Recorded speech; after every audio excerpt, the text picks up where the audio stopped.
La République romaine. Vers 509 avant Jésus-Christ, les Romains se révoltent et chassent le dernier roi étrusque.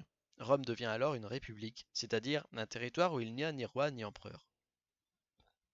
Les patriciens et les plébéiens s'opposent. Les patriciens sont les descendants des premiers Romains. Ils possèdent des troupeaux et de grands domaines bien cultivés. Connaissant les lois, ils gouvernent Rome sans consulter le peuple. Les plébéiens. Ils vivent à Rome depuis moins longtemps. Ce sont des artisans, des marchands ou des petits paysans.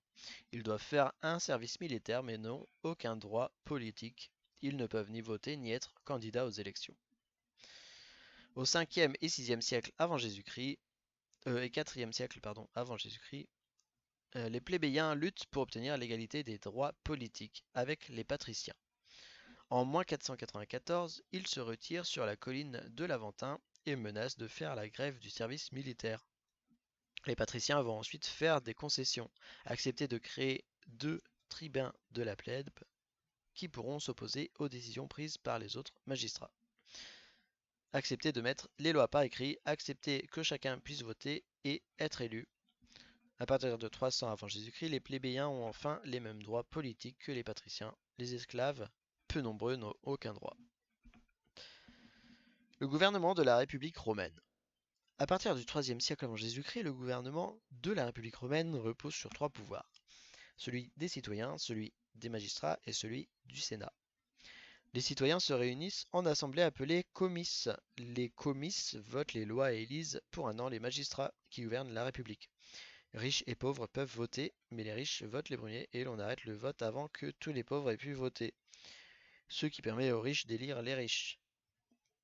Des magistrats dirigent la République romaine,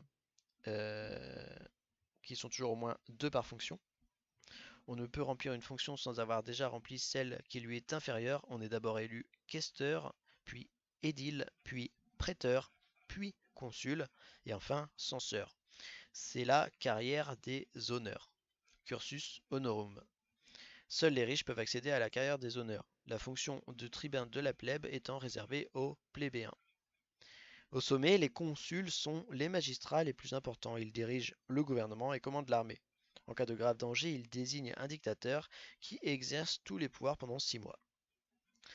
Le Sénat est composé de 300 anciens magistrats nommés à vie par les censeurs. Le sénateur bénéficie d'une grande autorité. En toutes circonstances, les magistrats les consultent et suivent leurs précieux conseils. Senatus consultes. Pour le vocabulaire, donc un patricien, c'est un citoyen riche, descendant des vieilles familles romaines.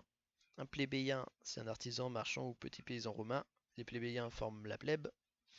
Les droits politiques, ce sont les droits de voter, le droit d'être élu, etc. Ces droits permettent aux citoyens de participer à la vie politique. Le magistrat, donc à Rome, c'est un citoyen élu pour remplir des fonctions importantes. Le consul à Rome, les 2 consuls élus sont les chefs du gouvernement et de l'armée. Et le Sénat, donc à Rome, c'est une assemblée de 300 anciens magistrats chargés de conseiller les magistrats en exercice, en activité.